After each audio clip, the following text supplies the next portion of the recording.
छत्तीसगढ़ की 11 में से 10 सीटों पर बीजेपी ने कमल खिला दिया है। सिर्फ कोरबा एक ऐसी सीट रह गई है जहां पर बीजेपी की टीस बाकी रह गई। बीजेपी की जीत पर नेताओं का क्या कहना है वो भी आपको सुना देते हैं। साधु संत जब हवन पूजन करते थे तो शैतान किस्म के लोग उसमें मांस और हड्डियां डाल दिया करते थे हवन पूजन। उस तरह के लोग भले ही हमारी संख्या कम हो गई है लेकिन मनोबल कम नहीं हुआ है। माननीय मोदी जी दुगुने उत्साह के साथ इस देश की सेवा में लगेंगे। उनके नेतृत्व में सरकार बन रही है और उन्हीं के नेतृत्व में देश आगे बढ़ेगा। भारतीय जनता पार्टी के द्वारा हमारे प्रत्येक कार्यकर्ताओं के द्वारा जिस प्रकार से एक एक बूथ में जाकर के मेहनत किया गया उसका परिणाम है। उत्तर क्षेत्र के देवी देवताओं का आशीर्वाद है जिससे मुझे सफलता मिली। ये जो जीत है हम सब कार्यकर्ताओं ने मिलकर के टीम वर्क के साथ में काम किया।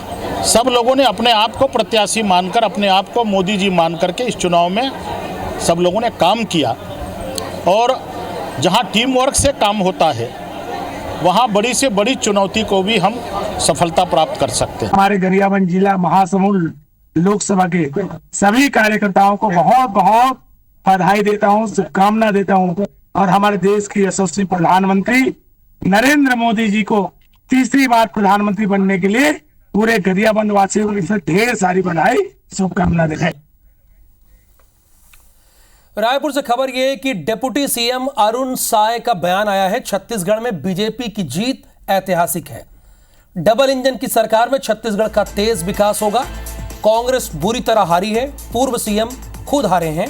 इस बड़ी हार के लिए कांग्रेस के कौन नेता जिम्मेदार है, ये अरुण साव पूछ रहे हैं। सबसे बड़े नेता भूपेश बघेल, उन्हें जवाब देना चाहिए। देखिए, इसमें तो कोई दो राय नहीं कि छत्तीसगढ़ और मध्य प्रदेश में बीजेपी ने कमाल कर दिया। चूंकि यहां दोनों राज्यों में मिला लीजिएगा तो कुल 40 सीटें होती हैं और 40 में से 39 सीटों पर केवल कमल खिला है। एक कोरबा की सीट रह गई जहां पर ज्योत्सना महन जीत गई और सरोज पांडे अपना चुनाव हार गई। बाकी की सारी सीटों पर भारतीय जनता पार्टी जीती है। और यही वजह है कि डिप्टी चीफ मिनिस्टर बहुत उत्साहित हैं और उत्साह में वो भूपेश बघेल और कांग्रेस से जवाब मांग रहे हैं। 1962 के बाद पहली बार किसी प्रधानमंत्री को तीसरी बार प्रधानमंत्री बनने का अवसर मिला है। तो कांग्रेस की छत्तीसगढ़ में बहुत बड़ी हार हुई है और मुझे लगता है कि ये आखिर जिम्मेदारी किसकी है। कांग्रेस की जो दुर्दशा हुई है ये बताना चाहिए कि कौन इसके लिए दोषी है। छत्तीसगढ़ की 11 में से 10 सीटों पर बीजेपी ने कमल खिला दिया। सिर्फ कोरबा सीट ऐसी रही जहां बीजेपी की टीस बाकी रह गई, वरना क्लीन स्वीप हो जाता। बीजेपी की जीत पर नेताओं ने क्या कुछ कहा है ये आपको भी सुनवाते हैं।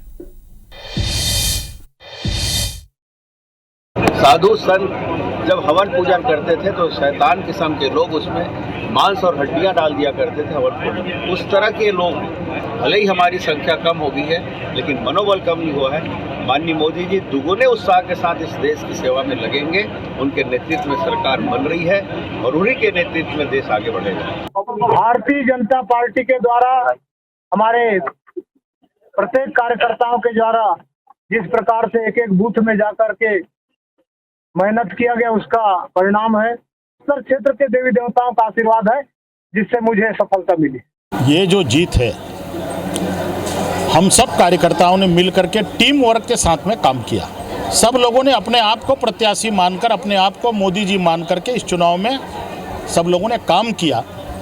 और जहां टीम वर्क से काम होता है वहां बड़ी से बड़ी चुनौती को भी हम सफलता प्राप्त कर सकते हैं। हमारे गरियाबंद जिला महासमुंद लोकसभा के सभी कार्यकर्ताओं को बहुत बहुत बधाई देता हूं, शुभकामना देता हूं और हमारे देश के यशस्वी प्रधानमंत्री नरेंद्र मोदी जी को तीसरी बार प्रधानमंत्री बनने के लिए पूरे गरियाबंद वासियों को ढेर सारी बधाई, शुभकामना देता हूं।